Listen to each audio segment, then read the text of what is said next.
Hi, my name is Tony Maws. I'm the chef and owner of Craigie on Main in Central Square, Mass. Today we're going to make our corned beef.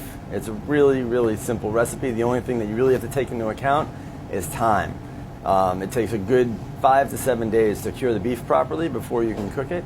So if you're sounding pretty excited about what we're doing with the recipe, allow yourself that good week. And if it's St. Patty's Day that you're aiming for, give yourself a good week before that so we can make sure that you've got your corned beef brisket ready to go for the big day.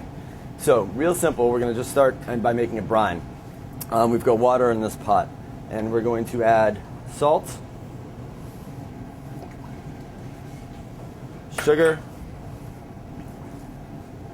pickling spice mix, and some garlic. It's a real simple recipe, and we're going to bring this up to a simmer so that we dissolve all of the ingredients into the water. Once this is all dissolved, we're going to cool it down. We're going to add something that's called curing salt. Curing salt is otherwise known as pink salt. There's two different types. There's a type that's called number 1 and number 2. Number 1 is what we're going to be using for this, and that is for what's called short cures, or we're not dry curing something for a long time hanging in a cellar. What this does is it keeps it very rosy. It also prevents things from spoiling. Okay, it can be dangerous used in large amounts, but we're being sure not to use large amounts. And the best way to do that is by using a scale, and it's a percentage. And if you're going to take the time to make corned beef in your home, and it takes 5 to 7 days, then I strongly recommend a piece of equipment like this. It's cheap, they're accurate, it'll change the way you cook.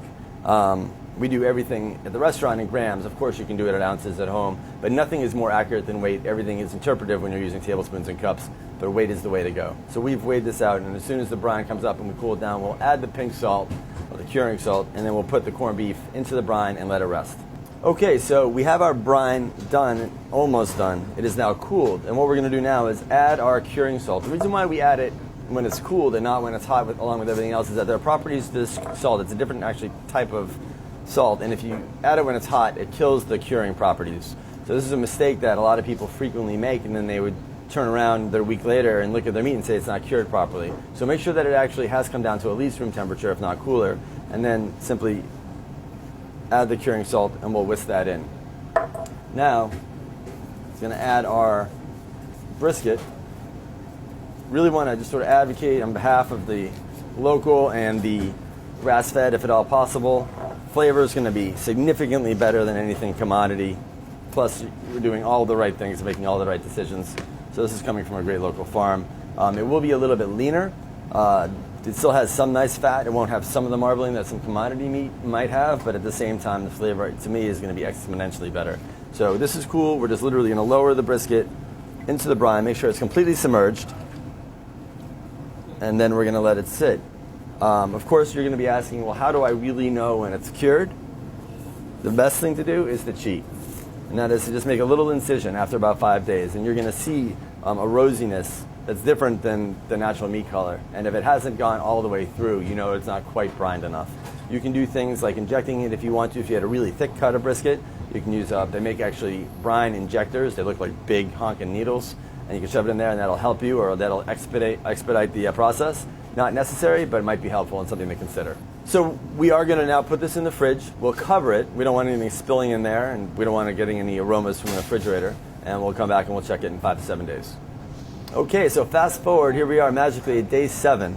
And we're going to take our brined brisket right out of the brine, put it in this pan, and we're just going to take a little gander in here. We're going to do our little cheat system and just make sure that it's been brined all the way through, and it looks great and rosy all the way through, which is perfect.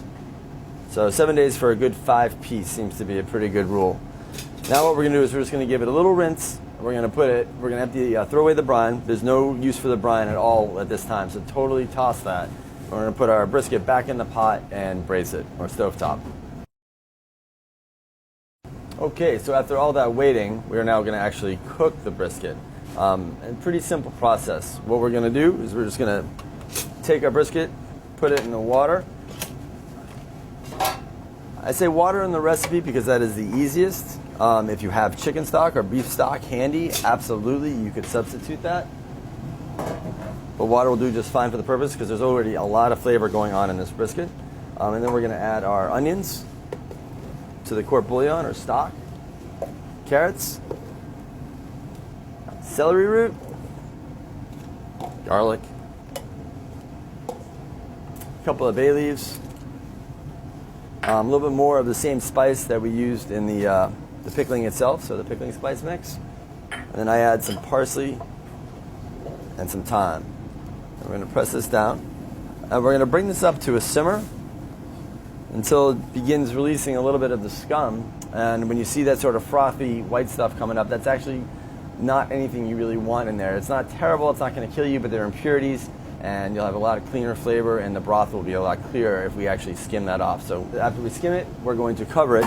It takes a good 4 hours or so, and I know everyone wants to know exactly how long it's going to take, but every piece of brisket is going to be a little bit different, and some will be thicker and thinner.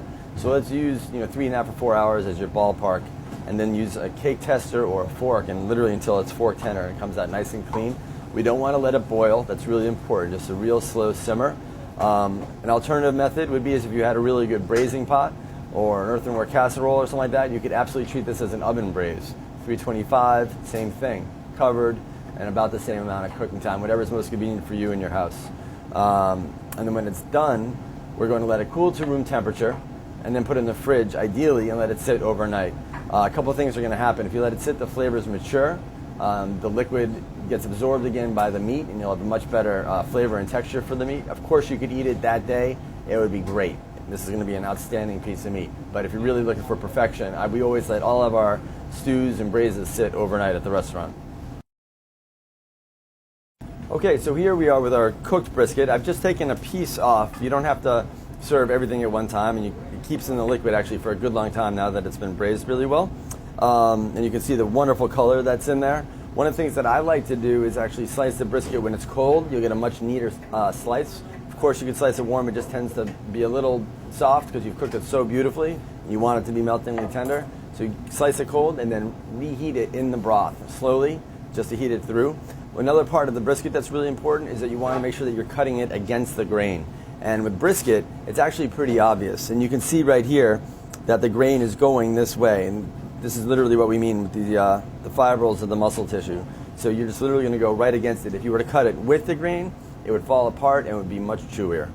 So we've got a couple of slices right here. We're just going to cut a couple more. Of course, heading into St. Patty's Day, a variation on the theme would be to cook your corned beef with cabbage. And the way we would do that is simply, as it came up and you skimmed all your scum off of it, you could add a couple of heads of beautiful Savoy cabbage or any green cabbage and let it braise with it. You might add a little beer or a little wine in addition and have a wonderful corned beef and cabbage recipe going for you too. So here we are.